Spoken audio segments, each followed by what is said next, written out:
সবাই আমার জন্য চাষ করার জন্য মাসফ ধন্যবাদ যাতে এই অতিরিক্ত অধ্যায় বেরিয়ে আসতে পারে। এছাড়াও ন্যায় স্বাগত সপ্তাহ ৮-২-৪ এ শুরু হয়, তাই অনুবাদগুলি সম্ভবত প্রতি সপ্তাহে একটি অধ্যায়ে ধীর হয়ে যাবে। ভলিউম ২ অধ্যায় ৫ একজন যোদ্ধার স্তর। প্রশিক্ষক জিয়াং নিয়ান টিকিট না কিনেই শহরের প্রধান অংশের দিকে যাওয়া ট্রেনে চড়ার জন্য তার যোদ্ধার সুবিধা ব্যবহার করেছিলেন।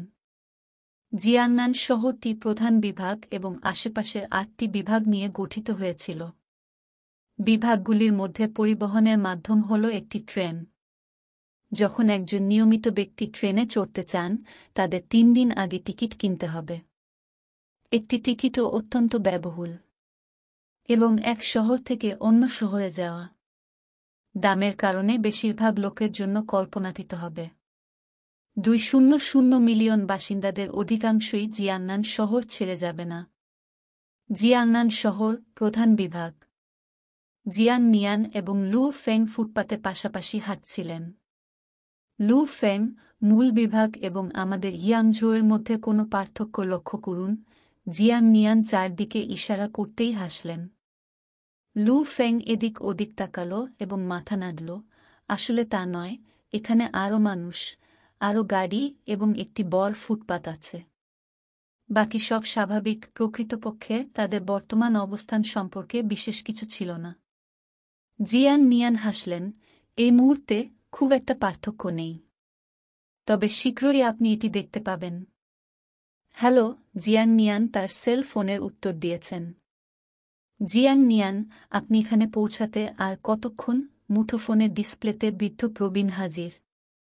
আমরা ১-০ মিনিটের মধ্যে সেখানে পৌঁছে যাব। জিয়াং নিয়ান হাসলেন। ঠিক আছে, আমি ইতিমধ্যেই এখানে সমস্ত প্রধান কর্তৃপক্ষকে পেয়েছি, তাই পরে বিশৃঙ্খলা করবেন না, বুড়ো, তা প্রবীণকে মনে করিয়ে দিলেন। প্রধান কর্তৃপক্ষ? জিয়াং নিয়ান অবাক হয়ে গেল। তারা যেমন কথা বলছিল। লু ফেং তার সামনে একটি বিশাল এলাকা লক্ষ্য করলেন। একটি সাদা, রূপালী প্রাচীর জুড়ে প্রসারিত এবং একটি বিশাল, লম্বা, গাঢ় নীল আকাশচুম্বী ছিল। এই আকাশচুম্বী ভবনটিতে ৪টি বিশালাকার অক্ষর ছিল যা মাইল দূর থেকে দেখা যেত। সীমার দোজো। টোনোট, চীনা? এটা তো সীমার দোজোর প্রধান সদর দফতর। জিয়াংনান শহরে আমাদের সদর দপ্তর, বলেন জিয়াং নিয়ান। অবশ্যই অনেক সৈন্য আছে। লু ফেং গভীর নিঃশ্বাস ফেল। সীমা সদর দফতরের দোজোর দেয়ালের বাইরে প্রচুর সৈন্য ছিল আসল বন্দুক নিয়ে।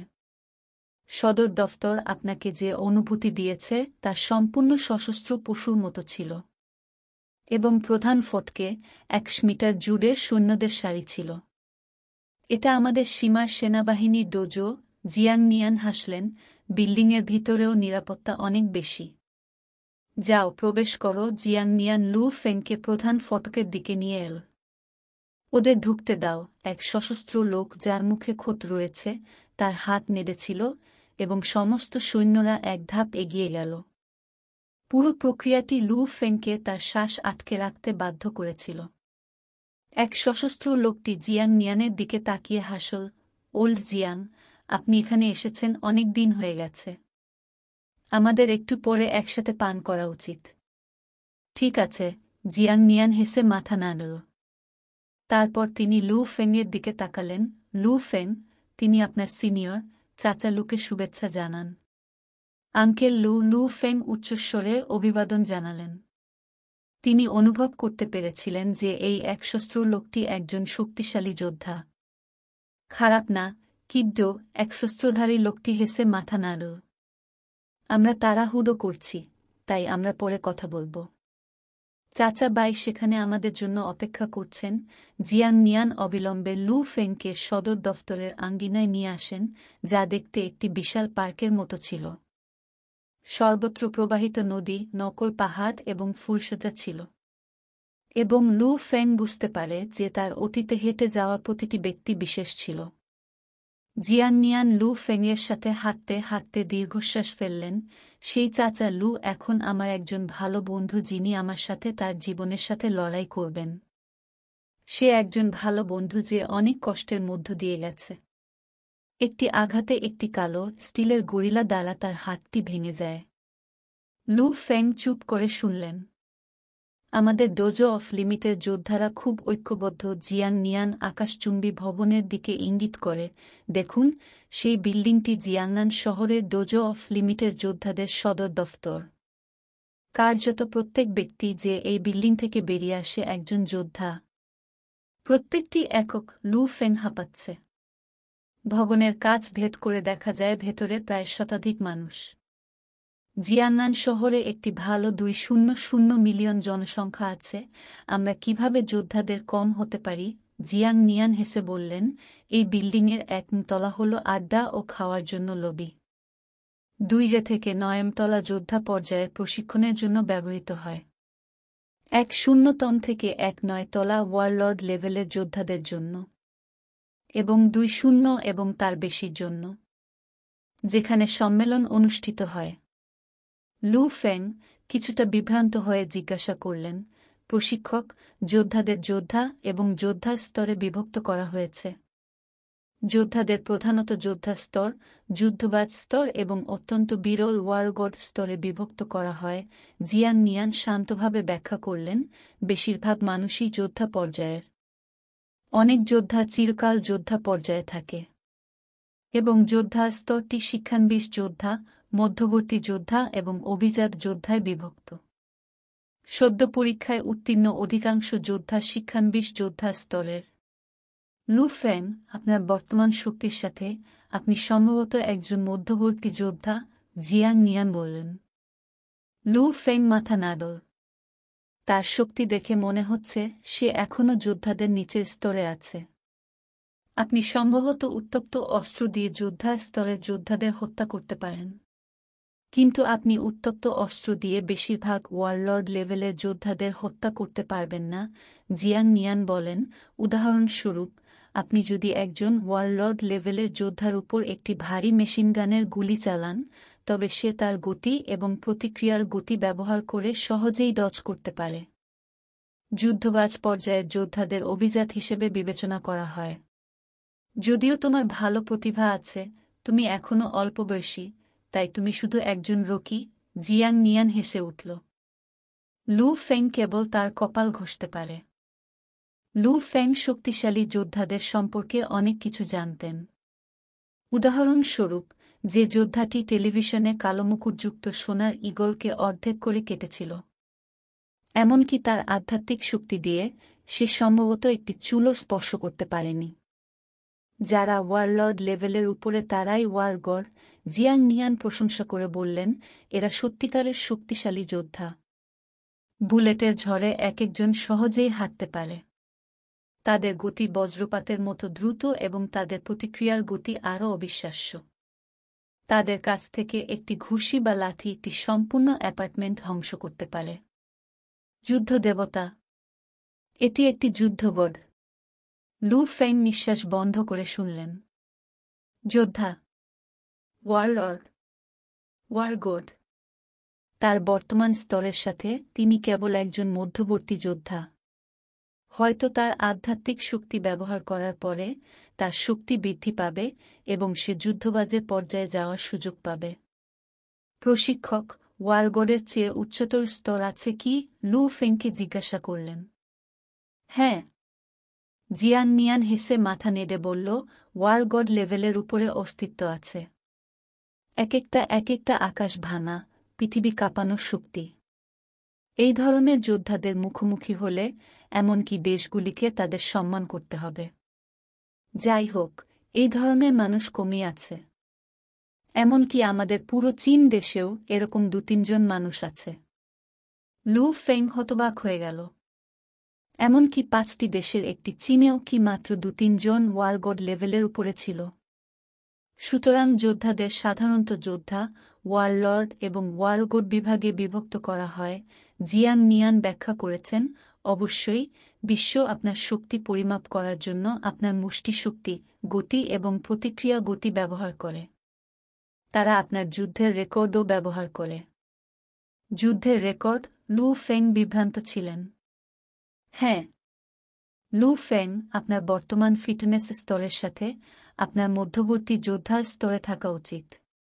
যাই হোক, আপনি একজন যোদ্ধা হওয়ার পরে আপনি প্রযুক্তিগতভাবে একজন শিক্ষানবিশ যোদ্ধা। আপনি পর্যাপ্ত দানব এবং শক্তিশালী দানবদের হত্যা করার পরেই আপনি একজন মধ্যবর্তী যোদ্ধা হিসেবে যোগ্যতা অর্জন করতে সক্ষম হবেন। জিয়াং নিয়ান দীর্ঘশ্বাস ফেললেন, যেহেতু কিছু লোকের কৌশল আরও ভালো এবং অন্যদের ফিটনেসের স্তর ভালো। অন্যদের হাতা আপ ঠাট সব ধরনের আছে।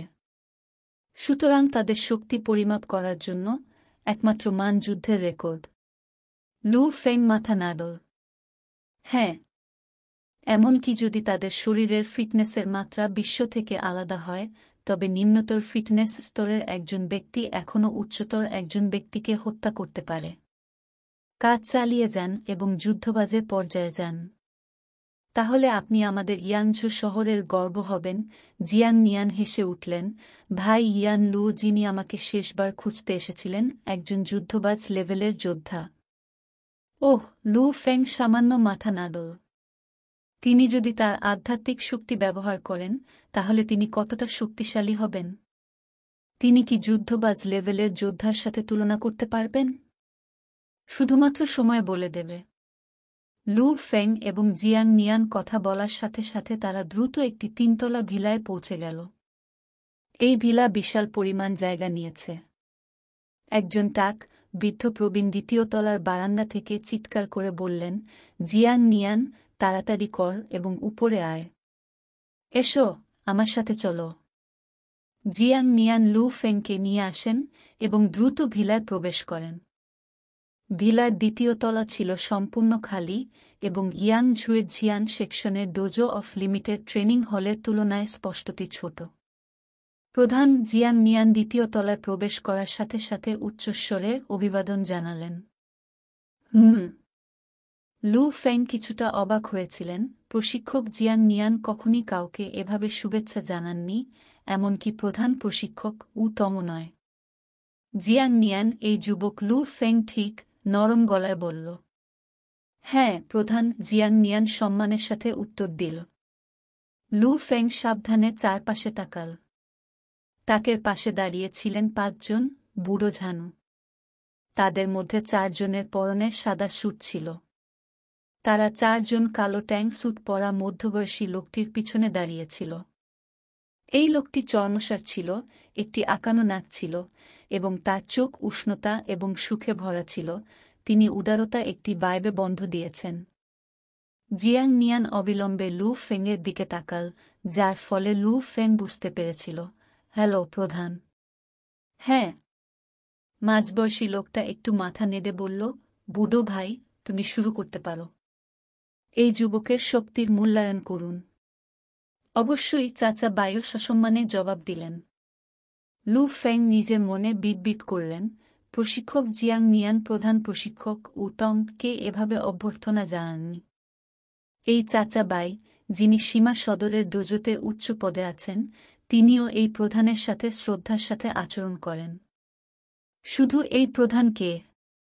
তবুও এটা স্পষ্ট যে প্রধান একজন উচ্চ কর্তৃত্বের লোক। যে মুষ্টি শক্তি পরীক্ষক মেশিন এবং গতি পরীক্ষক মেশিনের সমস্ত সুইচ চালু ছিল।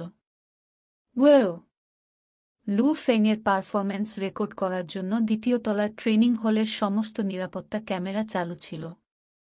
সাদা স্যুট পরা 4 জন পুরুষ এবং মহিলা অবিলম্বে চলতে শুরু করে, এটি তাদের ল্যাপটপ ব্যবহার করছে কিনা বা মেশিনগুলি ভালো অবস্থায় আছে কিনা তা ব্যক্তিগতভাবে পরীক্ষা করছে।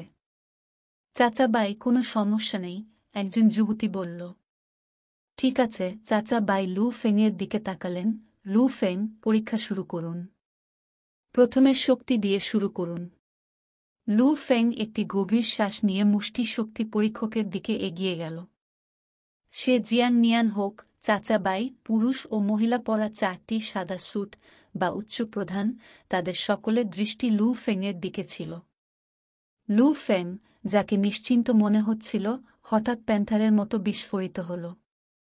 পেং, বিস্ফোরক মুষ্টি মেশিনে অবতরণ করেছে। লু ফেং তৎক্ষণাৎ ডিসপ্লের দিকে তাকাল। 3110 কেজি। খারাপ না, বাবু, নীরব প্রধান হেসে মাথা নেড়ে বললেন। পরবর্তী বিভাগ। গতি এবং প্রতিক্রিয়া গতির ফলাফল শীঘ্রই বেরিয়ে এসেছে। গতি 5-8 মিলিসেকেন্ড। প্রতিক্রিয়া গতি, শিশু যোদ্ধা, নিখুঁত স্কোর। মধ্যবর্তী যোদ্ধা, চমৎকার। বাহ! লু ফেং প্রতিক্রিয়া গতি পরীক্ষকের লাল বৃত্ত থেকে বেরিয়ে এসে তার স্কোর স্বাভাবিক দেখে একটি শ্বাস ছাড়লেন। খারাপ নয়, ভালো জিনিস। আমি সবচেয়ে গুরুত্বপূর্ণ সময়ে গোলমাল করিনি। জিয়াং নিয়ান, যিনি লু ফেংয়ের পাশে ছিলেন, তিনিও শিথিল ছিলেন। যেহেতু কিছু লোক খুব বেশি চাপে আক্রান্ত হলে তাদের সত্যিকারের দক্ষতা দেখাতে পারে না। তিনটির মধ্যে প্রতিক্রিয়ার গতি সবচেয়ে ভালো। মধ্যবয়সী লোকটি হেসে মাথা নাড়ল। তার বয়সও 8 বছর, যা সীমাবদ্ধ পরিসরে। ট্যাং স্যুট পরা মধ্যবয়সী লোকটি জিয়াং নিয়ানের দিকে তাকিয়ে হেসে বলল, তোমার জিয়ান বিভাগ থেকে একজন প্রতিভা এসেছে। ভালো কাজ, জিয়াং নিয়ান।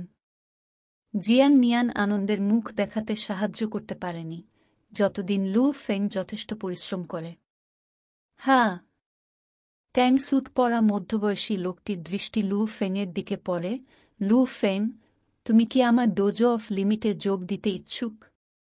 আমি নিশ্চিত জিয়াং নিয়ান আপনাকে ইতিমধ্যেই সমস্ত শর্ত বলে দিয়েছে। আমি যোগ দিতে ইচ্ছুক। লু ফেংয়ের কোনো দ্বিধা ছিল না। খুব ভালো। ট্যাং স্যুট পরা মধ্যবয়সী লোকটি হাততালি দিয়ে বলল, নিয়ম অনুসারে আপনি এখানে মূল সেক্টরে বা ইয়াংজু শহরে একটি ভিলা বাছাই করতে পারেন। আপনার সেখানে বসবাস করার অধিকার আছে, কিন্তু বিক্রি করার অধিকার নেই। আমাদের ডোজো অফ সীমা এলাকার সমস্ত ভিলা যোদ্ধাদের দ্বারা বসবাস করে। তাছাড়া আপনি পাবেন $200 মিলিয়ন। আপনি শক্তি চাষের কৌশল, আক্রমণের কৌশল, গোপন ম্যানুয়াল এবং 50 মিলিয়নের নিচে যতক্ষণ না তৎপরতা গোপন ম্যানুয়াল পাবেন। ট্যাং স্যুট পরা মধ্যবয়সী লোকটি হেসে বলল, আমি কি ঠিক আছি? হ্যাঁ। লু ফেং মাথা নাড়ল। ট্যাং স্যুট পরা মধ্যবয়সী লোকটি সাদা স্যুট পরা একজন মহিলার দিকে তাকাল। যাও, চুক্তিটি নিয়ে যাও, তবে একটি পয়েন্ট পরিবর্তন করো। লু ফেং যে কোনো শক্তি চাষের কৌশল, তৎপরতা গোপন ম্যানুয়াল এবং আক্রমণাত্মক গোপন ম্যানুয়াল বেছে নিতে পারে।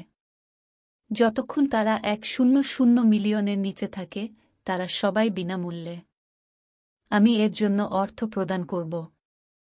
হ্যাঁ, প্রধান। সাদা স্যুট পরা মহিলাটি হতবাক হয়ে লু ফেংয়ের দিকে তাকাল এবং চুক্তিটি পেতে গেল। প্রধান। লু ফেং চমকে উঠল। এর আগে 3টি গোপন ম্যানুয়াল 50 মিলিয়নের নিচে থাকতে হতো। এখন ক্যাপটি 100 মিলিয়নে উন্নীত হয়েছে এবং প্রধান এটির জন্য অর্থ প্রদান করছেন। লু ফেং, তুমি খারাপ না। ট্যাং স্যুট পরা মধ্যবয়সী লোকটি হাসল। আমি তোমাকে পছন্দ করি। এই ছোট পরিবর্তনে কিছু মনে করবেন না। ছোট পরিবর্তন? লু ফেং অবাক হলেন। 50 মিলিয়ন থেকে 100 মিলিয়ন। অন্য কথায়, এই প্রধানকে কয়েক মিলিয়ন দিতে হবে। আর সেই ছোট পরিবর্তন? এমনকি একজন ওয়ারলর্ড লেভেলের যোদ্ধারও সম্ভবত এতটুকু বাকি নেই। ধন্যবাদ প্রধান। লু ফেংকে ধন্যবাদ জানিয়েছেন। টং স্যুট পরা মধ্যবয়সী লোকটি হাসল। চুক্তিটি আনা হয়েছিল এবং টাং স্যুট পরা মধ্যবয়সী লোকটি দ্রুত স্বাক্ষর করেছিল। সাদা স্যুট পরা মহিলাটি চুক্তি এবং কলম লু ফেংয়ের কাছে নিয়ে গেল। এখানে, এখানে এবং এখানে সাইন করুন। লু ফেং চুক্তিটি স্ক্যান করেছেন। চুক্তিটি স্ফটিক পরিষ্কার ছিল, পয়েন্ট সব সোজা ছিল। সেই মাথা ব্যথার কোনটিই ব্যবসায়িক পরিভাষা সৃষ্টি করেনি। লু ফেং স্বাক্ষর করেছেন। স্বাগতম লু ফেং, আমাদের সীমা পরিবারের দোজোতে। ট্যাং স্যুট পরা মধ্যবয়সী লোকটি হেসে হাত বাড়িয়ে দিল। লু ফেংও তাই করেছিল এবং তারা কর্মর্দন করেছিল। আজ থেকে আপনি ফাইটার্স ভিলা এলাকায় যেতে পারবেন। ট্যাং স্যুট পরা মধ্যবয়সী লোকটি হাসল। আপনার অর্থ এবং গোপন ম্যানুয়ালগুলির জন্য আপনি যখন আনুষ্ঠানিকভাবে একজন যোদ্ধা হবেন, তখন আপনি সেগুলি পাবেন। আপনার অর্থ আপনার ফাইটার অ্যাকাউন্টে স্থানান্তরিত হবে। লু ফেং মাথা নাড়ল। ওহ, ঠিক আছে, আমার নাম জুগেতাও। ভুলে যেও না, কিন্তু ট্যাঙ্ক স্যুট পরা মধ্যবয়সী লোকটি হাসল এবং শীঘ্রই 4টি সাদা স্যুট পরা পুরুষ ও মহিলা নিয়ে বিল্ডিং ছেড়ে চলে গেল। ভিলার 2য় তলা খালি ছিল, শুধু চাচা বাই, জিয়াং নিয়ান এবং লু ফেং বাকি ছিল। ওফ, আমার শ্বাস-প্রশ্বাস কিছুটা উত্তেজনাপূর্ণ ছিল প্রধানের উপস্থিতিতে। জিয়াং নিয়ান জোরে হেসে উঠল। আমারও ধারণা ছিল না যে প্রধান আসবেন, চাচা বাই বললেন। লু ফেং অনিশ্চয়তার সাথে জিজ্ঞাসা করলেন, শিক্ষক, চাচা বাই, এই প্রধান কে? হা হা, বাবু, তুমি ভাগ্যবান। প্রধান আপনার প্রশিক্ষককে দেখেছেন এবং আপনার ক্যাপটি 100 মিলিয়নে উন্নীত করেছেন। চাচা বাই লু ফেংয়ের দিকে তাকালেন, কিন্তু যে জিনিসটি আমাকে সবচেয়ে অবাক করেছে তা হল প্রধান আপনাকে তার নাম বলেছে। মনে হচ্ছে সে সত্যিই তোমাকে পছন্দ করে। নাম? লু ফেং বুঝতে পারেনি যে প্রধান কাউকে তার নাম দেওয়ার অর্থ কী। ঝুগে তাও নাম শোনার পর লু ফেংয়ের কোনো প্রাথমিক প্রতিক্রিয়া ছিল না। সে শুধু নিজের কাছে দীর্ঘশ্বাস ফেল। ঝুগে নামটা বেশ বিরল। লু ফেং, আমাদের শব্দ ব্যবহার করে, সেই প্রশিক্ষক আমাদের জিয়ান্নান ডোজো অফ লিমিটের বড় চারের একজন। জিয়াং নিয়ান হাসলেন। বৃহৎ চার? লু ফেং চমকে উঠল। চাচা বাই জিয়াং নিয়ানের দিকে তাকালেন এবং শান্ত কণ্ঠে বললেন, এটি সবই ব্যক্তিগত। সীমা সদর দফতরের জিয়াংনান ডোজোতে চেয়ারম্যানের সর্বোচ্চ কর্তৃত্ব রয়েছে, 3 প্রধানের অনুসরণ। চেয়ারম্যান এবং 3 প্রধান মিলে যাকে বেশিরভাগ যোদ্ধা ব্যক্তিগতভাবে বলে, বিগ 4। তাদের প্রত্যেকের হাতে রয়েছে বিপুল পরিমাণ কর্তৃত্ব ও ক্ষমতা। আপনি যদি একজন প্রধান হতে চান তবে আপনাকে কমপক্ষে এলিট ওয়ারলর্ড স্তরের যোদ্ধা হতে হবে। একই সময়ে আপনার ডোজো অবদান অবশ্যই উচ্চ হতে হবে এবং অন্যান্য ওয়ারলর্ড স্তরের যোদ্ধাদের কাছ থেকেও আপনার প্রচুর সমর্থন প্রয়োজন। উহু, লু ফেং অবাক হলেন। প্রধান হওয়ার ক্ষেত্রে 3টি বড় ফ্যাক্টর আছে: শক্তি, অবদান এবং সমর্থন। লু ফেং, একজন প্রধানের কাছে 50 মিলিয়ন সত্যিই এত বেশি নয়। জিয়াং নিয়ান শান্ত কণ্ঠে বললেন, আমার দৃষ্টিকোণ থেকে প্রধান কেন আপনাকে এত মূল্য দেয়? কারণ আপনি এখনও আছেন। তাই তরুণ, মাত্র 8 বছর বয়স। তিনি সিদ্ধান্ত নিয়েছেন যে ভবিষ্যতে আপনার আশা আছে এবং আপনি একজন যুদ্ধবাজ পর্যায়ের যোদ্ধা হওয়ার সম্ভাবনা রাখেন। তাই আজ সে আপনাকে একটু সাহায্য করার জন্য 50 মিলিয়ন বিনিয়োগ করেছে। লু ফেং মাথা নাড়ল। চাচা বাই পাশে হেসে বললেন, তবে লু ফেং, বোকা থেকো না। আপনার ভালো প্রতিভা আছে, কিন্তু একজন যুদ্ধবাজ লেভেলের যোদ্ধা হওয়া অত্যন্ত কঠিন। প্রধান কেবল ভেবেছিল যে আপনার কাছে আশার খোঁজ আছে, শুধু একটি সম্ভাবনা। এবং সেই ছোট সম্ভাবনার কারণে তিনি আমাকে 50 মিলিয়ন দিয়েছেন। লু ফেং হাঁপাচ্ছে। ডোজোর নিয়ম ছিল কঠোর। নিয়ম ছিল যে 3টি গোপন ম্যানুয়াল 50 মিলিয়নের বেশি হতে পারবে না। এমনকি প্রধান এটি পরিবর্তন করার জন্য কিছুই করতে পারেনি। 50 মিলিয়নের মূল ভিত্তি তৈরি করার জন্য তিনি কেবল নিজের পকেট থেকে অর্থ বের করতে পারেন। যখন যোদ্ধারা বাড়ছে তখন ব্যবহৃত গোপন ম্যানুয়ালের ধরন তাদের উপর ব্যাপক প্রভাব ফেলে। আচ্ছা, এই চিন্তা আপাতত বাদ দিন, লু ফেং। প্রধান যে আপনাকে বিশেষ ট্রিটমেন্ট দিচ্ছেন তার অর্থ কেবল ভালো জিনিস হতে পারে। প্রধানদের বিস্তৃত সংযোগ রয়েছে, তা সে সেনাবাহিনী হোক না কেন, শক্তিশালী যোদ্ধাদের বৃত্ত, সরকার এবং সমস্ত ধরনের শক্তিশালী পরিবার। প্রতিটি প্রধানের নিজস্ব সংযোগ রয়েছে। প্রধান হলেন জিয়াংনান শহরের সবচেয়ে শক্তিশালী ব্যক্তিত্বদের একজন। জিয়াং নিয়ান বলতে পারলেন না। লু ফেং মাথা নাড়ল। প্রধান যে তাকে স্পেশাল ট্রিটমেন্ট দিচ্ছেন সেটা ভালো কথা, এসব নিয়ে ভাবার কি আছে? যেহেতু প্রধান তাকে সাহায্য করছে, তাই তার শুধু অনুগ্রহ ফিরিয়ে দেওয়ার জন্য ভবিষ্যতে একটি সুযোগ দরকার। লু ফেং, আপনি কখন ইয়াংঝু শহরের ফাইটার এলাকায় যেতে যাচ্ছেন? নাকি আপনি প্রধান সেক্টরে যাবেন? জিয়াং নিয়ানকে জিজ্ঞাসা করলেন। লু ফেং কিছুটা ইতস্তত করে। তার বাবা মায়ের বন্ধুরা কার্যত সবাই ইয়াংঝু শহরে ছিল। তার নিজের ভালো বন্ধুরাও ইয়াংঝু শহরে ছিল।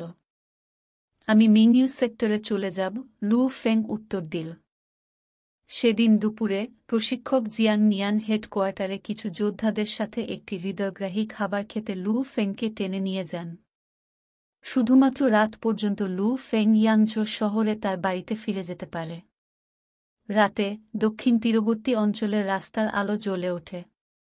সেখানে ৩ জন মধ্যবয়সী লোক ছিল যারা ঘামে ভিজে হাসতে হাসতে কথা বলছে রাস্তা দিয়ে। আপনি যদি তাদের কাছাকাছি যান তবে আপনি কাঠ এবং রঙের গন্ধ পেতে পারেন। আমার কোমর অসহ্য যন্ত্রণাদায়ক হয়ে উঠছে। আমার মনে হয় আজ রাতে আমাকে মুখ থুবড়ে শুতে হবে, বললেন একজন ভোঁতা লোক তার কোমর চেপে ধরে ব্যথায় বলল, আমার প্রণামও ব্যথা করছে। আমার মনে হয় হাসপাতালে চেক আপ করার সময় হয়েছে। ধুর, যদিও অনেক টাকা খরচ হয়। বুড়ো তিয়ান, তুমি আমাদের বসকে বলছ না কেন 2 দিন বিশ্রাম নিও? আপনি যখন ভালো বোধ করবেন তখন আবার কাজ শুরু করতে পারবেন, বলেন লু ফেংয়ের বাবা লু হংগুও। হ্যাঁ বুড়ো তিয়ান, তোমার শরীর নষ্ট করা ঠিক হবে না, পাশের খানিকটা মোটা পাশবিক বলল। ঠিক আছে, আমি প্রথমে বাড়ি যাব, বলে উঠল মধ্যবয়সী লোকটি। সে ঘুরে শঙ্কু আকৃতির অ্যাপার্টমেন্টের দিকে এগিয়ে গেল। সামান্য মোটা ব্রুট এবং লু হং গু দীর্ঘশ্বাস ফেলে বিদায় জানালেন যখন তারা শঙ্কু আকৃতির আরেকটি অ্যাপার্টমেন্টের দিকে যাচ্ছেন। লু হং গু ধীরে ধীরে রাস্তার আলোর আবছা আলোতে নিজের বাড়ির দিকে হাঁটলেন। 2তম তলা। লু হং গু প্রথম তলায় দাঁড়িয়ে সিঁড়ির দিকে তাকাল। এখন পর্যন্ত 2টি ফ্লোরে আরোহণ করা বেশিরভাগ মানুষের জন্য সহজ। যাই হোক, লু হং গু, যিনি সারাদিন ধরে কায়িক শ্রম করছেন, এমনকি হাঁটাও ক্লান্তিকর, আমার ঘাড় এবং কোমর কিছুটা ব্যথা করছে। আমার বিশ্রামের জন্য কিছু সময় পাওয়া উচিত। লু হং গু সিঁড়ি বেয়ে 2 তলা পর্যন্ত উঠেছিলেন। Ding dong, ding dong. লু হং গু দরজার বাইরে দাঁড়িয়ে দরজার বেল টিপলেন। তিনি পকেট থেকে চাবি বের করতে খুব অলস ছিলেন। কে? যখন দরজা খোলা হলো, তিনি টেবিলের উপর একটি বিশাল অসামান্য খাবার দেখতে পেলেন। 1 ডজন বিভিন্ন খাবার ছিল। নববর্ষে তাদের পরিবারেও তেমন কিছু থাকে না। কি হচ্ছে এই সব খাবার? যদিও লু হং গু খুব খুশি ছিল না, তবুও সে হাসিমুখে ঘরে চলে গেল। Dan Dan Dan Dan. লু হুয়া তার হুইল চেয়ারে বসে চিৎকার করে বলেছিল, বাবা, বাড়িতে স্বাগতম। বাবা! লু ফেং বাধ্য হয়ে বাবার কাছে চা নিয়ে এসে বলল, এখন থেকে বাবাকে আর এই ইউনিফর্ম পরতে হবে না। লু হং গু হতবাক। লু গং জিনল্যান, যিনি ভাতের বাটিগুলি নিয়ে যাচ্ছিলেন, লু হং গুকে দেখে হাসলেন। আমাদের ছেলে এইমাত্র সীমার ডোজোর সাথে একটি চুক্তি স্বাক্ষর করেছে। একবার তিনি ফাইটার কমব্যাট পরীক্ষায় উত্তীর্ণ হলে তিনি 2 মিলিয়ন পাবেন। এমনকি তিনি একটি ব্যক্তিগত ভিলা পেয়েছিলেন। তিনি এটির চাবি বাড়িতে নিয়ে এসেছিলেন। কি? লু হং গু চমকে উঠল। জিনল্যান, তুমি কি বললে? বাবা, দেখুন, লু ফেং লু হং গুকে স্বাক্ষরিত চুক্তিটি দিয়েছেন। লু হং গু এটি নিয়েছিল এবং সাবধানে তাকাল। প্রথম শব্দ থেকে একেবারে শেষ শব্দ পর্যন্ত লু হং গু কিছু মিস করার সাহস করেনি। সে এই চুক্তির দিকে এমনভাবে তাকাল যেন সে একটি বিবাহের শংসাপত্র দেখছে। চুক্তির সমস্ত শর্তাবলী খুব স্পষ্ট ছিল। এই আপনি কি ফাইটার কমব্যাট পরীক্ষার পরে ডোজো অফ লিমিটের সাথে চুক্তিতে স্বাক্ষর করবেন না? লু হং গু অবিশ্বাসের অবস্থায় ছিল। এবং সেখানে কিভাবে 2 মিলিয়ন? এর আগে যখন লু ফেং সম্ভাব্য ফাইটার পরীক্ষায় উত্তীর্ণ হয়েছিল, লু হং গু সাবধানে পরীক্ষা করেছিলেন। যখন একজন যোদ্ধা ডোজোতে যোগ দেয় তখন তারা মাত্র 1 মিলিয়ন পায়। বাবা, এটা ভাই একজন জিনিয়াস বলেই। লু হুয়া একটা অদ্ভুত হেসে বলল, এই যুগে সবচেয়ে গুরুত্বপূর্ণ জিনিস কি? যোদ্ধাদের মধ্যে প্রতিভা। আমরা সবাই এই ভিলায় থাকতে পারি। লু হং গু তার ছেলে লু ফেংয়ের দিকে তাকাল। গং জিনল্যান পাশ দিয়ে হেসে উঠল। আপনি যদি সেখানে থাকতে চান, আপনি এখনই যেতে পারেন। হ্যাঁ। লু হং গুও নিজেকে আর নিয়ন্ত্রণ করতে পারল না, তার চোখ দিয়ে অশ্রু গড়িয়ে পড়ছিল। এত বছর পরেও, সারা জীবন কাজ করলেও তার বর্তমান চাকরির সাথে তার পরিবর্তনের কোনো সুযোগ ছিল না। তিনি তার পরিবারের জন্য এত কঠোর পরিশ্রম করেছেন। এবং এখন অবশেষে পরিবর্তন করার একটি সুযোগ আছে। তিনি অবিলম্বে কিংবদন্তি প্রাইভেট ভিলায় থাকতে পারেন। প্রকৃতপক্ষে একটি ব্যক্তিগত ভিলা একটি নিয়মিত ব্যক্তির জন্য একটি কিংবদন্তি অস্তিত্ব। গ্র্যান্ড নির্ভানা সময়ের পরে একটি শহরকে 200 মিলিয়ন মানুষ ধরে রাখতে হবে, তাই জমি অত্যন্ত মূল্যবান। যেহেতু ভিলাগুলি এত জায়গা নেয়, আপনি টাকা দিয়েও তাদের পেতে পারবেন না। এমনকি খুব কম ধনী লোক যারা ভিলাতে বসবাস করে তাদের একটি বিশাল ট্যাক্স দিতে হবে। এমনকি আমি, লু হংগু, একটি ভিলায় থাকার সুযোগ পেয়েছি। লু হংগু তার খুশিকে নিয়ন্ত্রণ করতে পারেনি। হাহা, এমনকি আমার বসের বাড়ির কুকুরটিও আমার মতো ভালো হবে না। হ্যাঁ হ্যাঁ, লু হুজাও উত্তেজিত হতে শুরু করেছিল। আমাদের বাড়িতে বিশাল জানালা এবং বিশাল স্নান থাকবে। এটিতে একটি খুব বিশাল বসার ঘরও থাকবে। আমাদের টেলিভিশন এবং ল্যাপটপ সবই ভয়েস রিকগনিশন সিস্টেম দিয়ে সজ্জিত করা হবে। আমাদের লিভিং রুমের টেলিভিশনের ডিসপ্লে কমপক্ষে 200 ইঞ্চি চওড়া হবে। এমনকি আমরা আমাদের বিছানায় ঘুরতে পারি। লু হুয়া উত্তেজিতভাবে বলল, একটি বিছানার উপর ঘোরাঘুরি করার জন্য আমি যুগ যুগ ধরে একজনের জন্য কামনা করছি। লু ফেং যখন তার বাবা এবং ভাইকে এভাবে দেখেছিলেন, তখন তিনি সত্যিই খুশি হয়েছিলেন। কেন তিনি এত পরিশ্রম করলেন? এটা কি শুধু এই দিনের জন্য ছিল না? বাবা মা, বসুন, খাওয়া যাক। লু ফেং হেসে উঠল। আমি গোসল করতে যাচ্ছি। লু হংগুও জোরে হেসে উঠল। ভবিষ্যতে আমাকে আর এই ইউনিফর্ম পরতে হবে না। আমি এই বিষয়ে আমার বসের সাথে যোগাযোগ করব। সেদিন দুপুরে প্রশিক্ষক জিয়াং নিয়ান হেডকোয়ার্টারে কিছু যোদ্ধাদের সাথে একটি হৃদয়গ্রাহী খাবার খেতে লু ফেংকে টেনে নিয়ে যান। শুধুমাত্র রাত পর্যন্ত লু ফেং ইয়াংঝো শহরে তার বাড়িতে ফিরে যেতে পারে। রাতে দক্ষিণ তীরবর্তী অঞ্চলের রাস্তার আলো জ্বলে ওঠে। সেখানে 3 জন মধ্যবয়সী লোক ছিল যারা ঘামে ভিজে হাসতে হাসতে কথা বলছে রাস্তা দিয়ে। আপনি যদি তাদের কাছাকাছি যান তবে আপনি কাঠ এবং রঙের গন্ধ পেতে পারেন। আমার কোমর অসহ্য যন্ত্রণাদায়ক হয়ে উঠছে। আমার মনে হয় আজ রাতে আমাকে মুখ থুবড়ে শুতে হবে, বললেন একজন ভোঁতা লোক তার কোমর চেপে ধরে ব্যথায় বলল, আমার প্রণামও ব্যথা করছে। আমার মনে হয় হাসপাতালে চেক আপ করার সময় হয়েছে। ধুর, যদিও অনেক টাকা খরচ হয়। বুড়ো তিয়ান, তুমি আমাদের বসকে বলছ না কেন 2 দিন বিশ্রাম নিও? আপনি যখন ভালো বোধ করবেন তখন আবার কাজ শুরু করতে পারবেন, বলেন লু ফেংয়ের বাবা লু হংগুও। হ্যাঁ বুড়ো তিয়ান, তোমার শরীর নষ্ট করা ঠিক হবে না, পাশের খানিকটা মোটা পাশবিক বলল।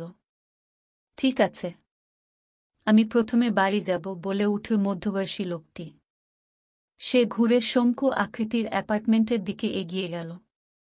সামান্য মোটা ব্রুট এবং লু হংগু দীর্ঘশ্বাস ফেলে বিদায় জানালেন যখন তারা শঙ্কু আকৃতির আরেকটি অ্যাপার্টমেন্টের দিকে যাচ্ছেন। লু হংগু ধীরে ধীরে রাস্তার আলোর আবছা আলোতে নিজের বাড়ির দিকে হাঁটলেন।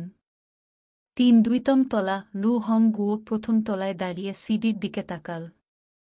এখন পর্যন্ত 2টি ফ্লোরে আরোহণ করা বেশিরভাগ মানুষের জন্য সহজ। যাই হোক, লু হংগু, যিনি সারাদিন ধরে কায়িক শ্রম করছেন, এমনকি হাঁটাও ক্লান্তিকর, আমার ঘাড় এবং কোমর কিছুটা ব্যথা করছে। আমার বিশ্রামের জন্য কিছু সময় পাওয়া উচিত। লু হংগু সিঁড়ি বেয়ে 2 তলা পর্যন্ত উঠেছিলেন। Ding dong, ding dong.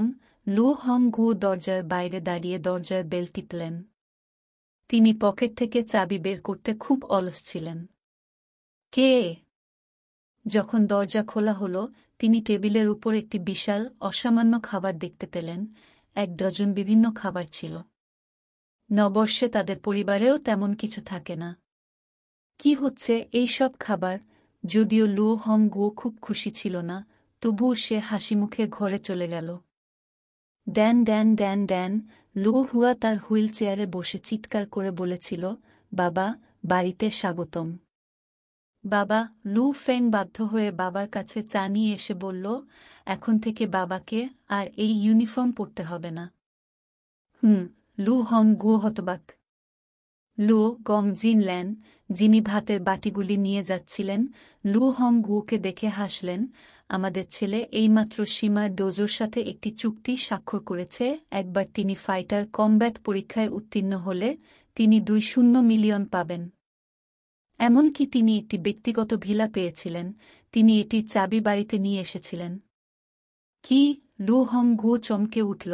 জিনল্যান, তুমি কি বললে? বাবা, দেখুন, লু ফেং লু হং গুকে স্বাক্ষরিত চুক্তিটি দিয়েছেন। লু হং গু এটি নিয়েছিল এবং সাবধানে তাকাল। প্রথম শব্দ থেকে একেবারে শেষ শব্দ পর্যন্ত লু হং গু কিছু মিস করার সাহস করেনি। সে এই চুক্তির দিকে এমনভাবে তাকাল যেন সে একটি বিবাহের শংসাপত্র দেখছে। চুক্তির সমস্ত শর্তাবলী খুব স্পষ্ট ছিল। এই আপনি কি ফাইটার কমব্যাট পরীক্ষার পরে ডোজো অফ লিমিটের সাথে চুক্তিতে স্বাক্ষর করবেন না? লু হং গু অবিশ্বাসের অবস্থায় ছিল, এবং সেখানে কিভাবে 2 মিলিয়ন? এর আগে যখন লু ফেং সম্ভাব্য ফাইটার পরীক্ষায় উত্তীর্ণ হয়েছিল, লু হং গু সাবধানে পরীক্ষা করেছিলেন। যখন একজন যোদ্ধা ডোজোতে যোগ দেয়, তখন তারা মাত্র 1 মিলিয়ন পায়। বাবা, এটা ভাই একজন জিনিয়াস বলেই লু হুয়া একটা অদ্ভুত হেসে বলল, এই যুগে সবচেয়ে গুরুত্বপূর্ণ জিনিস কি? যোদ্ধাদের মধ্যে প্রতিভা। আমরা সবাই এই ভিলায় থাকতে পারি। লু হং গু তার ছেলে লু ফেংয়ের দিকে তাকাল। গং জিনল্যান পাশ দিয়ে হেসে উঠল। আপনি যদি সেখানে থাকতে চান, আপনি এখনই যেতে পারেন। হ্যাঁ। লু হং গুও নিজেকে আর নিয়ন্ত্রণ করতে পারল না, তার চোখ দিয়ে অশ্রু গড়িয়ে পড়ছিল। এত বছর পরেও, সারা জীবন কাজ করলেও তার বর্তমান চাকরির সাথে তার পরিবর্তনের কোনো সুযোগ ছিল না। তিনি তার পরিবারের জন্য এত কঠোর পরিশ্রম করেছেন, এবং এখন অবশেষে পরিবর্তন করার একটি সুযোগ আছে। তিনি অবিলম্বে কিংবদন্তি প্রাইভেট ভিলায় থাকতে পারেন। প্রকৃতপক্ষে একটি ব্যক্তিগত ভিলা একটি নিয়মিত ব্যক্তির জন্য একটি কিংবদন্তি অস্তিত্ব। গ্র্যান্ড নির্ভানার সময়ের পরে একটি শহরকে 200 মিলিয়ন মানুষ ধরে রাখতে হবে, তাই জমি অত্যন্ত মূল্যবান। যেহেতু ভিলাগুলি এত জায়গা নেয়, আপনি টাকা দিয়েও তাদের পেতে পারবেন না। এমনকি খুব কম ধনী লোক যারা ভিলাতে বসবাস করে তাদের একটি বিশাল ট্যাক্স দিতে হবে। এমনকি আমি, লু হং গু, একটি ভিলায় থাকার সুযোগ পেয়েছি। লু হং গু তার খুশিকে নিয়ন্ত্রণ করতে পারেনি। হাহা, এমনকি আমার বসের বাড়ির কুকুরটিও আমার মতো ভালো হবে না। হ্যাঁ, লু হুজাও উত্তেজিত হতে শুরু করেছিল। আমাদের বাড়িতে বিশাল জানালা এবং বিশাল স্নান থাকবে। এটিতে একটি খুব বিশাল বসার ঘরও থাকবে। আমাদের টেলিভিশন এবং ল্যাপটপ সবই ভয়েস রিকগনিশন সিস্টেম দিয়ে সজ্জিত করা হবে। আমাদের লিভিং রুমের টেলিভিশনের ডিসপ্লে কমপক্ষে 200 ইঞ্চি চওড়া হবে। এমনকি আমরা আমাদের বিছানায় ঘুরতে পারি। লু হুয়া উত্তেজিতভাবে বলল, একটি বিছানার উপর ঘোরাঘুরি করার জন্য আমি যুগ যুগ ধরে একজনের জন্য কামনা করছি। লু ফেং যখন তার বাবা এবং ভাইকে এভাবে দেখেছিলেন, তখন তিনি সত্যিই খুশি হয়েছিলেন। কেন তিনি এত পরিশ্রম করলেন? এটা কি শুধু এই দিনের জন্য ছিল না? বাবা, মা, বসুন, খাওয়া যাক। লু ফেং হেসে উঠল। আমি গোসল করতে যাচ্ছি। লু হং গু জোরে হেসে উঠল। ভবিষ্যতে আমাকে আর এই ইউনিফর্ম পরতে হবে না। আমি এই বিষয়ে আমার বসের সাথে যোগাযোগ করব। আজ রাতে লু ফেংয়ের পরিবার আগে কখনো দেখা যায়নি এমন সুখে পরিপূর্ণ ছিল। এই বাড়িটি, যা ছিল মাত্র 300 পিন, এত বছর ধরে 4 জনের এই পরিবারটিকে রেখেছে। যদিও তারা এই বাড়িতে সন্তুষ্ট ছিল না, উদাহরণস্বরূপ, বাবা মাকে সোফায় ঘুমাতে হয় এবং খুব কমই কোনো সূর্যালোক প্রবেশ করে। বাথরুমটি খুবই ছোট। সেখানে অনেক ত্রুটি রয়েছে। যাই হোক, ঠিক যখন তারা চলে যাচ্ছিল, লু ফেংয়ের পরিবার কিছুটা দ্বিধায় ছিল, কারণ এই বাড়িতে অনেক স্মৃতি ছিল। তবে মানুষকে আরও উঁচুতে যেতে হবে। দ্বিতীয় দিন সকালে অ্যাপার্টমেন্টের সামনে একটি বড় ট্রাক দাঁড় করানো ছিল। লু ফেং এবং তার পরিবার তাদের জিনিসপত্র ট্রাকে নিয়ে যেতে শুরু করে। বুডো লু, কি হচ্ছে? আপনি কিভাবে নড়াচড়া করছেন? বোন ল্যান, তুমি এত সকালে কি করছো? এই ছোট সেক্টরের অনেক পরিচিত বন্ধু এবং প্রতিবেশীরা কৌতূহলবশত লু হং গু এবং গং জিন ল্যানকে জিজ্ঞাসা করেছিলেন। হাহা, আমার ছেলে ফেং লিমিটেড ডোজোতে যোগ দিয়েছে, তাই আমরা মিংইউ সেক্টরে চলে যাচ্ছি, লু হং গু গর্বের সাথে উত্তর দিয়েছিলেন। ওয়াং সান, আপনি আমার বাড়িতে যে ভোজের আয়োজন করেন তাতে আসা ভালো। এই দরিদ্র অ্যাপার্টমেন্টে বসবাসকারী সমস্ত লোকের মধ্যে কে একদিন নিজের জন্য পরিবর্তন করার আশা করছে না? বদলে গেল লু হংগু, আর ছেলের ওপর ভরসা করলেন। বুড়ো লুর ছেলে নিশ্চিতভাবে দুর্দান্ত, সে আসলে সীমার ডোজোতে যোগ দিয়েছে। হ্যাঁ, তিনি মহান। আমি ভাবছি কখন আমার ছেলেও সেই মহান হতে পারবে। এখন বৃদ্ধ লু ভাগ্যবান এবং নিজের জন্য পরিবর্তন করেছেন। গুজব ছড়িয়ে পড়ে এক জন থেকে 10 জনের কাছে, 10 জন থেকে আরও 100-তে। মুহূর্তের মধ্যে খবরটি সমগ্র দক্ষিণ তীরবর্তী অঞ্চলে এমনকি অন্যান্য অঞ্চলের অন্যান্য অ্যাপার্টমেন্টেও ছড়িয়ে পড়ে। তারা সবাই জানত যে লু হংগুয়ের ছেলে সীমা ডোজোতে যোগ দিয়েছে এবং তাদের পরিবার মিংইউ সেক্টরে চলে যাবে। এটি একটি অবিশ্বাস্যভাবে বিশাল, আনন্দদায়ক ঘটনা, যা অন্যান্য অনেক কিশোর কিশোরীকে তাদের পরিবারকে সাহায্য করার আশা জাগিয়েছে। ওয়েন, আপনি যখন আমাকে খুঁজতে চান, সরাসরি মিংইউ সেক্টরে যান। যাই হোক, আপনি আসার আগে আমাকে একটি কল দিন যাতে আমি রক্ষীদের সাথে যোগাযোগ করতে পারি, লু ফেং তার ভালো বন্ধু ওয়েই ওয়েনকে বলেছিলেন। ঠিক আছে, ওয়েই ওয়েন উত্তেজিতভাবে লু ফেং এর বুকে আঘাত করল। আমি জানতাম যে আপনি এই লু ফেং করতে পারেন। উচ্চ বিদ্যালয়ের পরীক্ষার বিষয়ে কে চিন্তা করে? 10,000 কলেজ স্নাতক বা সামরিক একাডেমির স্নাতকদের মধ্যে একজন কি একটি প্রাইভেট ভিলায় থাকতে পারে? জিস, আমি কয়েক দিনের মধ্যে আপনার বাড়িতে দেখতে আসব। আমি আগে কোনো ভিলায় পা রাখিনি। অত্যন্ত দ্রুত। অসংখ্য পুরুষ, মহিলা এবং শিশুদের দৃষ্টির নিচে, লু ফেং এবং তার পরিবার একটি গাড়িতে চড়েছিল, যার পিছনে একটি ট্রাক ভর্তি জিনিস ছিল যা তারা ফেলে দিতে পারেনি। লু ফেং এবং তার পরিবার দক্ষিণ তীরবর্তী অঞ্চল ছেড়ে ফাইটার মিংইউ সেক্টরে প্রবেশ করে। দুপুর, মিংইউ সেক্টরের সামনে প্রবেশপথে আসল বন্দুকধারী 6 জন সৈন্য চারপাশ স্ক্যান করে 2 পাশে গেট পাহারা দিচ্ছিল।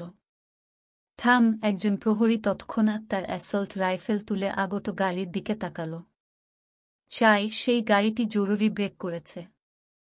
লু ফেং এবং তার পরিবার গাড়ি থেকে বেরিয়ে এল এবং একজন টাক, বৃদ্ধ লোক গার্ডম্যানের লাউঞ্জ থেকে বেরিয়ে এল।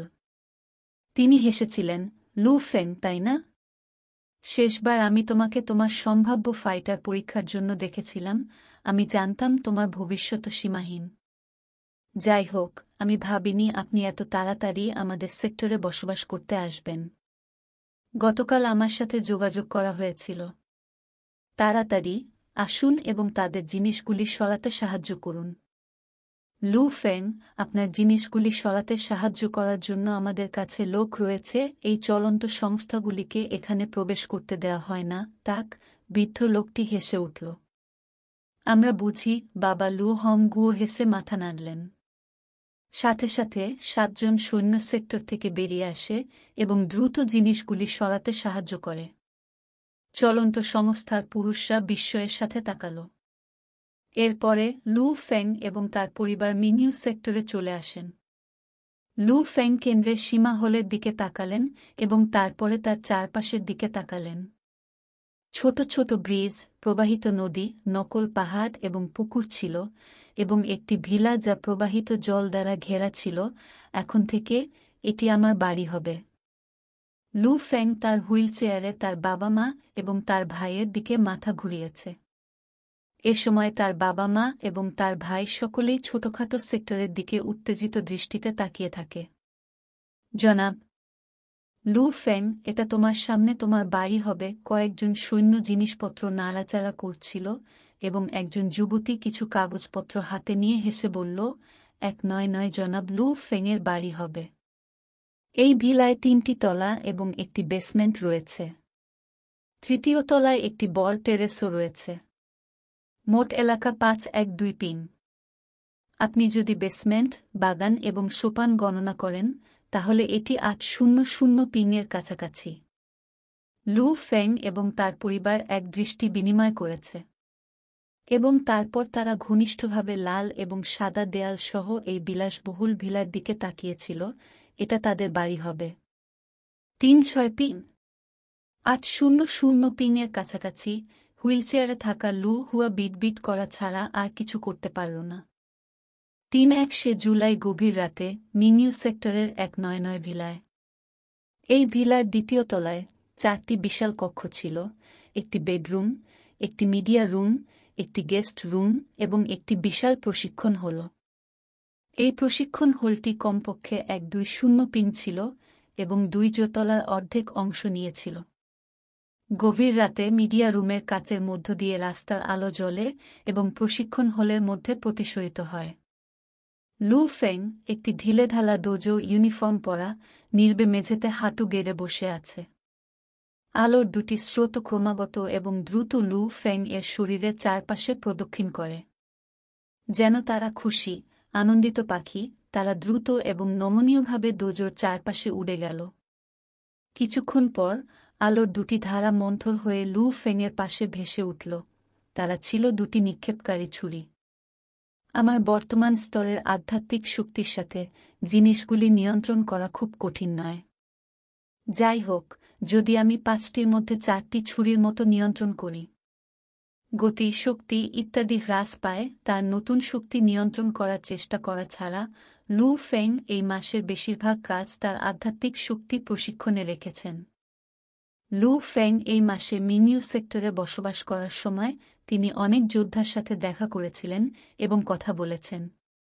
লু ফেংও একটি বিষয় নিশ্চিত করেছেন যে তার টেলিকাইনেসিস আসলেই আধ্যাত্মিক শক্তি। আমি আগামীকাল ফাইটার কমব্যাট পরীক্ষা দিচ্ছি, তাই আজ রাতে আমার ভালোভাবে বিশ্রাম নেওয়া উচিত। লু ফেং উঠে দাঁড়াল এবং কাচের দরজা খুলল এবং তারপর ঘুমানোর জন্য তার বেডরুমে গেল। 1 আগস্ট দুপুর। একজন যোদ্ধার নেতৃত্বে লু ফেং এবং ইয়াং উ সহ 30 জন সম্ভাব্য যোদ্ধা ট্রেন স্টেশনের দিকে ছুটে গেল। খাঁচায় ট্রেনটি দ্রুত স্টেশনে চলে যাচ্ছিল এবং ট্র্যাকের বিপরীতে চাকার পিষে যাওয়ার শব্দ দুর্বল ছিল। ট্রেনের বগিগুলি সমস্ত কোলাহলে ভরা ছিল, তবে তাও সম্পূর্ণ সিল করা হয়েছিল। বাইরে দেখার মতো কোনো জানালা ছিল না। প্রতিটি গাড়িতে একজন ব্যক্তি বড় ডিসপ্লেতে উপস্থিত হয়েছিল। গাড়ির ভিতরে অনেক সম্ভাব্য যোদ্ধা বসেছিল। সহযোদ্ধা, ভবিষ্যৎ যোদ্ধা, আমি HR অ্যালায়েন্স থেকে এসেছি। গাড়ির ডিসপ্লেতে একজন মধ্যবয়সী লোক বলছিলেন, আমি নিশ্চিত আপনারা সবাই HR জোটের কথা আগে শুনেছেন। এটি সবচেয়ে শক্তিশালী, ধনী সংগঠন এবং সবচেয়ে যোদ্ধাদের সংগঠন। আমি নিশ্চিত যে সবাই HR অ্যালায়েন্সের অন্য নামটির সাথেও পরিচিত, আন্ডারগ্রাউন্ড অ্যালায়েন্স। গাড়ির ভিতরের সমস্ত সম্ভাব্য যোদ্ধারা শান্ত হয়ে গেল। লু ফেং এবং ইয়াং উ পাশাপাশি বসে, মাথা উঁচু করে বড় ডিসপ্লের দিকে। পাগল, আপনি ঠিক আগে আন্ডারগ্রাউন্ড অ্যালায়েন্সের কথা শুনেছেন। ইয়াং উ হেসে উঠল, তারা খুব ধনী। পৃথিবীর সবচেয়ে ধনী সংস্থা, এমনকি একটি দেশের চেয়েও ধনী। আমি জানি। লু ফেং হেসে উঠল। তিনি গত 1 মাস ধরে মিংইউ সেক্টরে বসবাস করার সময় একই এলাকার যোদ্ধাদের কাছ থেকে অনেক প্রাথমিক তথ্য জেনেছেন। গ্র্যান্ড নির্ভানার সময়কালের আগে মার্কিন যুক্তরাষ্ট্র এবং ইউরোপের মতো জায়গাগুলিতে শক্তিশালী পরিবারগুলি তাদের পিছনে থেকে নিয়ন্ত্রণ করত। উদাহরণস্বরূপ মর্গান পরিবার, রকফেলার পরিবার, ওনাসিস পরিবার ইত্যাদি। এই পরিবারগুলো কার্যত বিশ্বের অর্ধেকের বেশি সম্পদের ওপর নিয়ন্ত্রিত। যাই হোক, যখন গ্র্যান্ড নির্বাণ সময় আসে এবং দানবরা আক্রমণ করে তখন অনেক ছোট দেশ ধ্বংস হয়ে যায়। যে বৃহত্তর দেশগুলির শক্তিশালী সৈন্যবাহিনী ছিল তারা সকলেই নিজেদের জন্য রক্ষা করেছিল এবং তাদের সরকারকে শক্তিশালী করেছিল। এই সময়ে অনেক পুরানো, শক্তিশালী পরিবার সরকারের সেনাবাহিনীর দ্বারা পরাভূত হওয়ার ভয় ছিল। তাই তারা দল বেঁধে তৈরি করেছে HR অ্যালায়েন্স বা মানবাধিকার জোট। মানবাধিকার জোট, এটা ভালো শোনাচ্ছে। যাই হোক, এটি একটি জোট যা শক্তিশালী পরিবারকে কেন্দ্র করে। এটিকে যোদ্ধারা আন্ডারগ্রাউন্ড অ্যালায়েন্স বলে ডাকে। আমাদের জোটের যোদ্ধাদের জন্য বিশ্বের বৃহত্তম যোগাযোগ প্ল্যাটফর্ম রয়েছে। এখানে আপনি উচ্চ অর্থ প্রদানের মিশন গ্রহণ করতে পারেন। সারা বিশ্বে আমাদের জোটের ক্ষমতা ও প্রভাব রয়েছে। একবার আপনি আমাদের জোটে যোগদান করলে এবং আপনি আমাদের একজন হয়ে গেলে, আপনি মার্কিন যুক্তরাষ্ট্রে হোক বা ইউরোপীয় ইউনিয়নেই হোক না কেন শীর্ষ শ্রেণীর পরিষেবা পাবেন। আমাদের জোটের সবচেয়ে বড় সেনাবাহিনী এবং সরকারের সবচেয়ে বেশি ক্ষমতা রয়েছে। আমাদের সাথে যোগ দিন। মধ্যবয়সী লোকটি 5 মিনিট ধরে কথা বলেছিল। সমস্ত ভবিষ্যৎ যোদ্ধা। একজন লোক যার কঠোর চেহারা ছিল পর্দায় হাজির। আমাকে আমার পরিচয় দিতে দিন। আমি জিয়ান্নান শহরের নিরাপত্তা সংস্থার উপপ্রধান। আমার নাম লিউ। আমাদের দেশ চীনে আমাদের সরকারের সেনাবাহিনী সবচেয়ে শক্তিশালী, তাতে কোনো সন্দেহ নেই।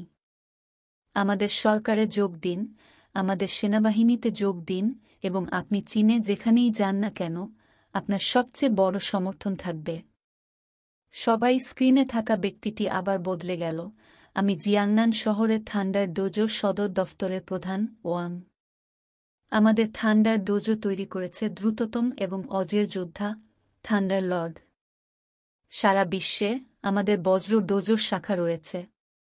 সকল ভবিষ্যৎ যোদ্ধা, আমরা আগের 3 জনকে পরিচয় করিয়ে দিয়েছি। বলার দরকার নেই, সবাই জানে আমি সীমার ডোজো থেকে এসেছি।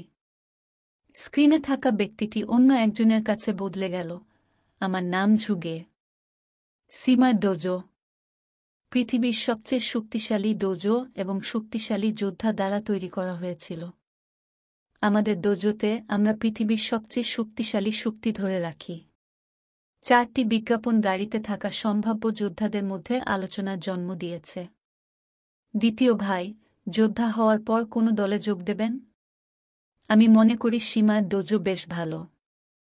আমি আন্ডারগ্রাউন্ড অ্যালায়েন্সে যোগ দেব। আপনি সেখানে সবচেয়ে বেশি অর্থ উপার্জন করতে পারেন। হা। থান্ডার ডোজো যোদ্ধাদের আরও ভালো পরিস্থিতি দেয়, এমনকি সীমার ডোজোর চেয়েও ভালো। থান্ডার ডোজোতে যোগদান করাও একটি ভালো পছন্দ বলে মনে হচ্ছে। সম্ভাব্য যোদ্ধাদের উত্তেজিত আলোচনা গাড়ির চারপাশে ছড়িয়ে পড়ে। লু ফেং এবং ইয়াং উ নিচু স্বরে আলোচনা করেছেন। পাগল, আমার প্রশিক্ষক এবং আমার সিনিয়র দুজনেই সীমাবদ্ধতার ডোজোতে যোগ দিয়েছেন। এখন এমনকি আপনি সীমার ডোজোতে যোগ দিয়েছেন, তাই অবশ্যই আমিও করব। এমনকি যদি আমি সীমার ডোজোতে যোগদান করি, তবুও আমি আন্ডারগ্রাউন্ড অ্যালায়েন্স থেকে মিশন পেতে পারি। আমরা সীমার ডোজো এবং আন্ডারগ্রাউন্ড অ্যালায়েন্স উভয় থেকে জিনিস কিনতে পছন্দ করতে পারি। সীমার dojo, thunder dojo, underground alliance এবং সরকারের সেনাবাহিনী। লু ফেং স্পষ্ট ছিল। এই সমস্ত ক্ষমতার মধ্যে সরকারের সেনাবাহিনী নিঃসন্দেহে সবচেয়ে শক্তিশালী ছিল। আন্ডারগ্রাউন্ড অ্যালায়েন্সের জন্য, যা সারা বিশ্বের অনেক শক্তিশালী পরিবার থেকে তৈরি, এমনকি একটি দেশও তাদের রাগ এড়াতে চেষ্টা করবে, যেহেতু আন্ডারগ্রাউন্ড অ্যালায়েন্স প্রায় সমগ্র বিশ্বের অর্থনীতি নিয়ন্ত্রণ করে। বজ্র ডোজো এবং সীমা ডোজো ক্ষমতায় প্রথম দুটির পিছনে রয়েছে। তবে এই দুটি বড় ডোজোতে যোগদান স্বাধীনতার প্রতিনিধিত্ব করে। ভাই ইয়াং, এই গাড়িতে আপনি কতজন সম্ভাব্য যোদ্ধা দেখছেন? লু ফেং চারপাশে তাকিয়ে দেখল যে মাত্র একটি গাড়িতে 100-রও বেশি লোক রয়েছে। অনেক লোক আছে, ইয়াং উ তার ঠোঁট কুঁচকে বলল। আমি শুধু অন্য লোকের আলোচনা থেকে শুনেছি কিভাবে প্রতি বছর 2টি ফাইটার কমব্যাট পরীক্ষা হয়। এবং প্রতিটি ফাইটার কমব্যাট পরীক্ষায় সারা জিয়াংনান শহর থেকে 1000-এরও বেশি সম্ভাব্য যোদ্ধা এটি নিতে আসে। 1000-এর বেশি? লু ফেং হতবাক। যাই হোক, এটি সঠিক বলে মনে হয়েছিল, যেহেতু জিয়াংনান শহরের জনসংখ্যা ছিল 20 মিলিয়ন এবং ইয়াংজু শহরের পুরোটাই 10 মিলিয়ন লোক। গড়ে আরও কয়েক ডজন যোদ্ধা আছে। কিছুক্ষণ পর সহযোগী সম্ভাব্য যোদ্ধা, ট্রেনটি শীঘ্রই স্টেশনে প্রবেশ করবে, তাই দয়া করে নামার জন্য প্রস্তুত হন। গাড়ির স্পিকার থেকে একটি শব্দ এল। কিছুক্ষণ পরে ট্রেনটি থেমে যাওয়া পর্যন্ত গতি কমতে শুরু করে। গাড়ির দরজা খুলে গেল এবং প্রতিটি গাড়ি থেকে সমস্ত সম্ভাব্য যোদ্ধা নেমে গেল। খুব দ্রুত সম্ভাব্য যোদ্ধাদের শক্তিশালী ভিড় একটি বিশাল সামরিক ক্যাম্পে প্রবেশ করেছিল, যা বিশাল পরিমাণ জায়গা নিয়েছিল। ক্যাম্পের বাইরের অংশে বিভিন্ন উত্তপ্ত অস্ত্র দেখা যেত। একটি কামান শিবিরের উপকণ্ঠের দিকে নির্দেশ করা হয়েছিল। বিপুল পরিমাণ সৈন্যের হাতে ছিল বিভিন্ন অত্যাধুনিক অস্ত্র। লু ফেং এবং সম্ভাব্য যোদ্ধাদের দল চারপাশে তাকাল। শিবিরের বাইরে তাকান। ইয়াং উ উত্তেজিতভাবে দূরে ইশারা করলেন। লু ফেং সাবধানে দেখল এবং ক্যাম্পের নিরাপত্তা লাইন ব্যতীত সেখানে কিছু ক্ষুধার্ত দানব ছিল যারা গর্জন করছিল। যাই হোক, এই দানবরা ক্যাম্পের কাছে যাওয়ার সাহস করেনি। ক্যা! একটি কান ছিদ্রকারী চিৎকারে সমস্ত যোদ্ধা একই সাথে তাদের মাথা তুলেছিল এবং তারা দেখতে পেল শত শত ঘন বস্তাবন্দি ফেইকিন দানব অন্ধকার নীল আকাশ জুড়ে চিৎকার করছে। বই অনুসারে আপনি শহর ছেড়ে যাওয়ার পরে আপনি সমস্ত ধরনের দানব দেখতে পাবেন। বইগুলো আসলেই ঠিক ছিল। লু ফেংয়ের চোখ ভেসে উঠল। মানুষ কেবল শহরে বা সামরিক ক্যাম্পেই থাকতে পারে। শুধুমাত্র একজন যোদ্ধা এখানে একা বেরিয়ে আসতে পারে এবং সেই শক্তিশালী দানবদের সাথে লড়াই করতে পারে। সবাই। প্রতিটি একক যোদ্ধার কানে বাহিত একটি উচ্চ শব্দ, জিয়াংনান শহরের উত্তর সামরিক সেক্টরে স্বাগতম। এইবার আপনার মধ্যে 1680 জন আমাদের উত্তরের সামরিক সেক্টরে হোস্ট করা আপনার ফাইটার কমব্যাট পরীক্ষা দেবে। আমি আশা করি আপনারা অধিকাংশই পাশ করবেন এবং আমি আশা করি আপনারা সবাই এই পরীক্ষার মধ্য দিয়ে বেঁচে থাকবেন।